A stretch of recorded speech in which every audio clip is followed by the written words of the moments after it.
এখন মটনটা ম্যারিনেট করে নেব। এখানে যে পেঁয়াজ, কাঁচা লঙ্কা, আদা সব বেটেছিলাম, এই পেস্টটা এর মধ্যে দিয়ে দেবো।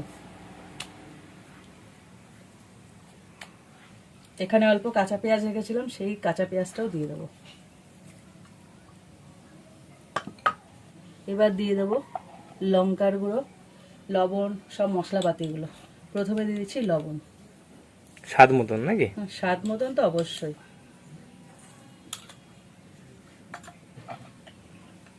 এবার যে যেরকম ঝাল খাও সেই অনুযায়ী ঝালটা দেবে, তবে আমরা একটু ঝাল বেশি খাই, ঝালটা একটু সেইভাবে দিচ্ছি। মটন একটু ঝাল ভাজবে। এখানে দিচ্ছি ঝাল লঙ্কার গুঁড়ো 1.5 চামচ, কাশ্মীরি লঙ্কার গুঁড়ো পরে যাবে। দিচ্ছি হলুদ গুঁড়ো। মটন একটু ঝাল না হলে ভালো লাগে? ঝাল না হলে একটু ভালো লাগে না, আর যেহেতু দেশিভাবে করছি একটু ঝাল ঝালই করবো। দিচ্ছি জিরের গুঁড়ো 1.5 চামচ, আর ধনের গুঁড়ো দিচ্ছি 1 চামচ। দিচ্ছি সর্ষের তেল, এটা একদম অবশ্যম্ভাবী, দেবেই। এখানেই তো আসল স্বাদ।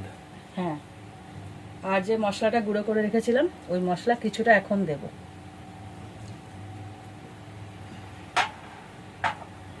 এবার খুব ভালো করে হাত দিয়ে চটকাতে হবে, পুরো মটনটা যেন এতে মাখামাখি হয়ে যায়।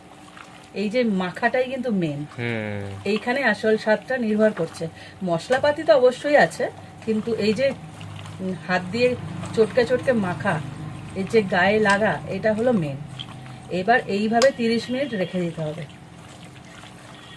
তোমরা চাইলে 1 ঘন্টাও রাখতে পারো, 1.5 ঘন্টাও রাখতে পারো, যদি হাতে সময় থাকে তাহলে খুব ভালো হয়। কেননা এই ম্যারিনেশনটা যতটা টাইম থাকবে রাখবে তত বেশি স্বাদ হবে। হ্যাঁ,